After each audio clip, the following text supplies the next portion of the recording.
মশলা কালারটা দেখুন কি সুন্দর এসেছে, পুরো মাংসের মতো দেখাচ্ছে আমি, হ্যাঁ। এবার দিয়ে দিচ্ছি মাপিয়ে রাখা আলু।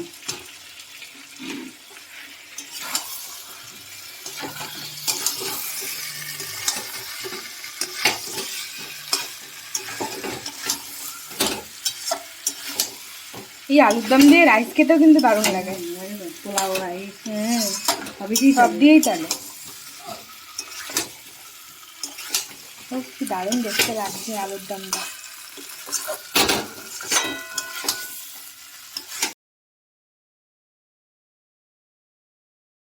নমস্কার বন্ধুরা, কাম্মাস কিচেনে সকলকে আরও একবার স্বাগত জানিয়ে শুরু করছি আরও একটা নতুন রেসিপি।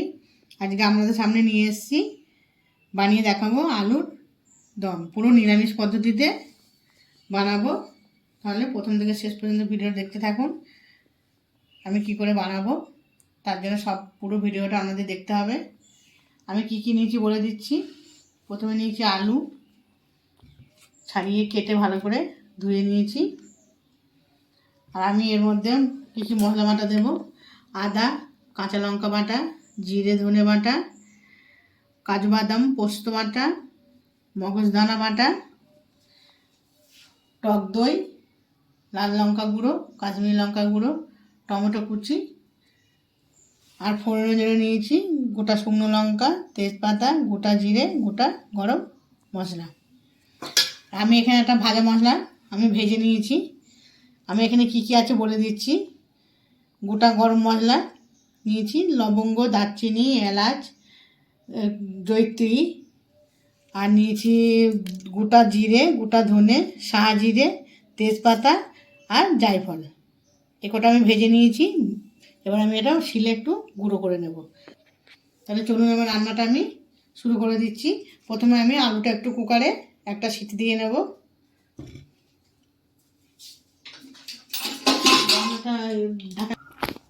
আমি আলুটা কুকারে বন্ধ করে দিচ্ছি। একটা সিটি দেবো, বেশি না, গলে যাবে তাহলে। এই কুকারে সিটি পড়তে পড়তে আমি যেটা দেখালাম ভাজা মশলা, সেটা আমি এবার গুঁড়ো করে নিচ্ছি।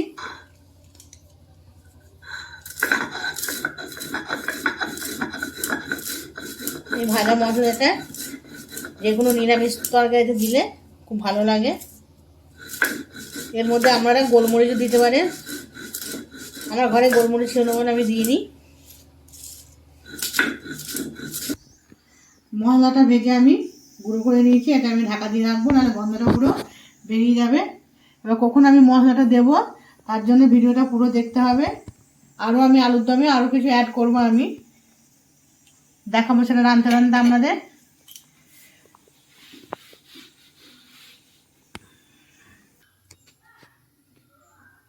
এবার আমি রান্নাটা শুরু করে দিচ্ছি। তার জন্য বসিয়ে দিলাম কড়াইটা গরম হয়ে গেছে। রান্নার জন্য দিয়ে দিলাম সর্ষের তেল। আমি আলুর দমটা সর্ষের তেলই করব।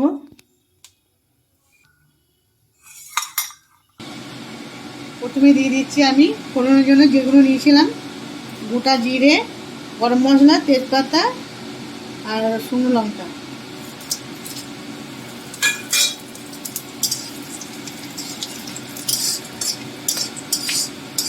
ফোড়নটা আমি একটু ভেজে নিচ্ছি।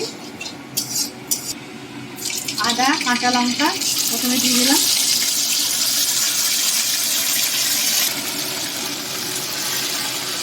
পুরো নিরামিষ আলুর দম এটা। রুটি দিয়ে পরোটা দিয়ে আপনারা এটা খেতে পারবেন।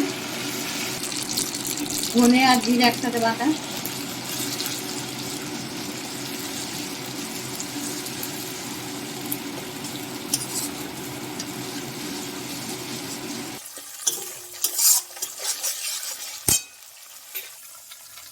দিয়ে দিচ্ছি কাশ্মীরি লঙ্কা গুঁড়ো তেলের ওপর। খুব সুন্দর কালার আসবে যখন আলুর দমটা হবে না, খুব সুন্দর কালার আসবে। যে কোনো রান্নাতে লঙ্কা গুঁড়ো তেলের ওপর দিলে তরকারি কালারটা খুব সুন্দর আসে। দিয়ে দিচ্ছি টমেটো কুচি।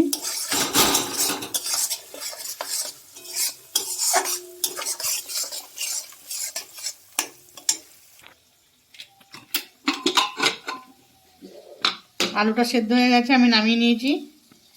সম্পূর্ণ সেদ্ধ করিনি, অল্প শুধু একটু ভাপ দিয়ে নিয়েছি আমি। এটা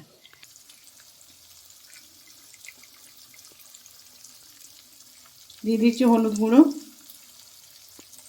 লবণ, টমেটোগুলো পুরো গলে যাবে।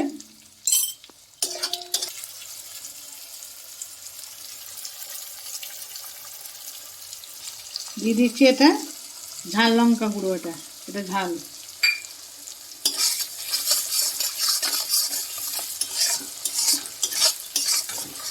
দিয়ে দিচ্ছি চিনি। আলুর দমটা একটু মিষ্টি মিষ্টি ঝাল ঝাল হবে, খেতে ভালো লাগবে।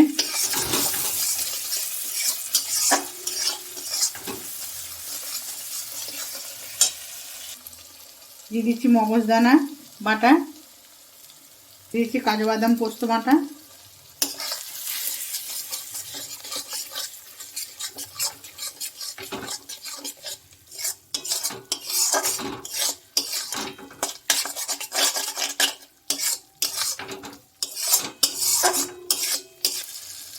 দিয়ে দিচ্ছি সামান্য একটু জল।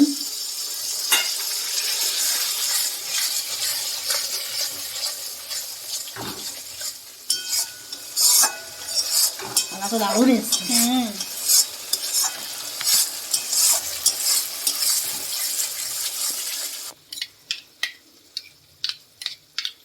টক দইটা আমি একটু ফেটিয়ে নিচ্ছি।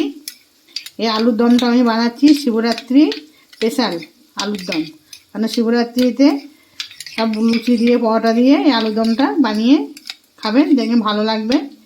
পুরো নিরামিষে আলুর দম। দিয়ে দিচ্ছি ফেটানো টক দই।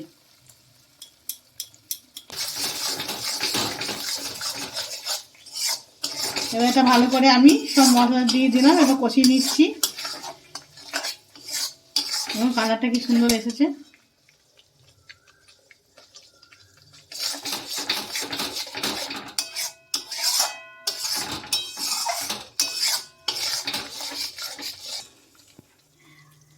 আমি একদম গ্যাসটা লো ফ্লেমে করে মশলাগুলো সব অ্যাড করলাম, করে এখন এটা পুরো গ্যাসটা কম করে মশলাটা কষছি আস্তে আস্তে করে। বেশি জোরে দিলে পরে এটা মশলাটা পুড়ে যাবে, গন্ধটা একদম বেরোবে না, ফ্লেভারটা পুরো নষ্ট হয়ে যাবে। মশলা কালারটা দেখুন কি সুন্দর এসেছে, পুরো মাংসের মতো দেখাচ্ছে আমি, হ্যাঁ। এবার দিয়ে দিচ্ছি মাপিয়ে রাখা আলু।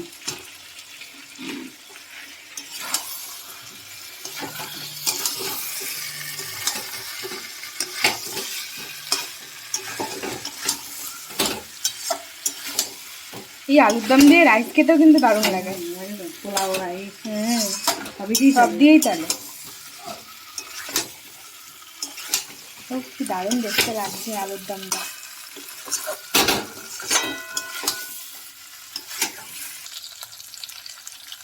তখন লবণ আমি অল্প দিয়েছিলাম, আর একটু লবণ আমার লাগবে, বেশি না আলুর দমে, অল্প লবণ, একটু মিষ্টিটা বেশি হবে, খেতে খুব ভালো লাগবে। আমি আর একটু মিষ্টি দিয়ে দেবো।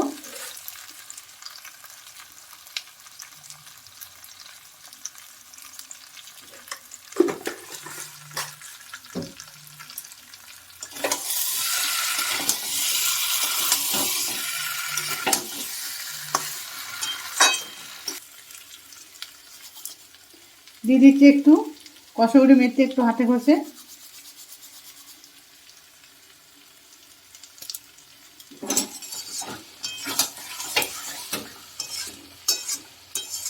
আলুটা একটু ভাপ দিয়ে নিলে পুরো আলুর দমটা কষা হয়ে যাবে, কষা হয়ে যাচ্ছে, মাখো মাখো হয়ে যাবে।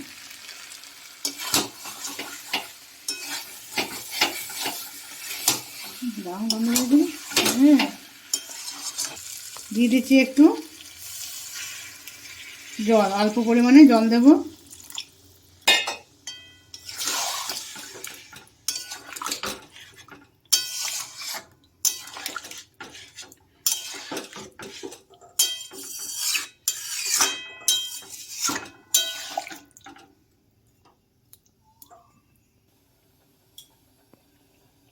কালার এসছে। এটা আমি আবার ঢাকা দিয়ে দেবো, মিনিট 5 ফুটে উঠবে, তারপর আপনাদের আবার দেখাচ্ছি। দিয়ে দিচ্ছি ঢাকা। ফিরে এলাম 5 মিনিট পর। কি দারুণ গন্ধ বেরিয়েছে। দেখুন কি কালারটাও সুন্দর দারুণ। সেদ্ধ হয়ে গেছে।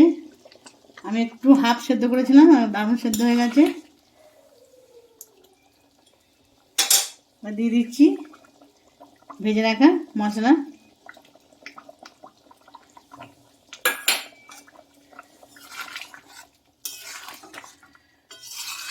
আরো সুন্দর গন্ধ বেরোচ্ছে।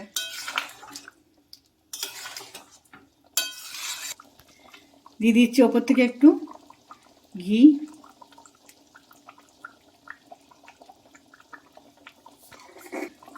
এবার আমি গ্যাসটা অফ করে দিয়ে মিনিট 2 চাপা দিয়ে রেখে আমি এবার ঢেলে নেব।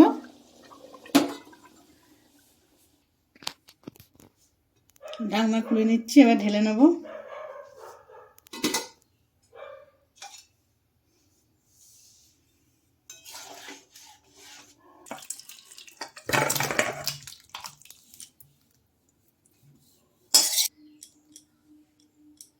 আমার রেসিপিটা হয়ে গেল।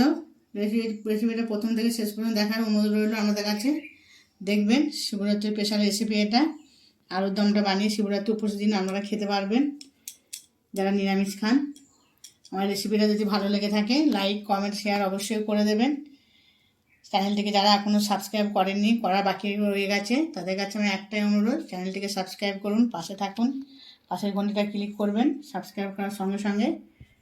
তাহলে আমার সব রেসিপি আপনি আগে দেখতে পাবেন। আর এরকম ভালো ভালো রেসিপি পেতে আমার সঙ্গে থাকুন, আমার পাশে থাকুন।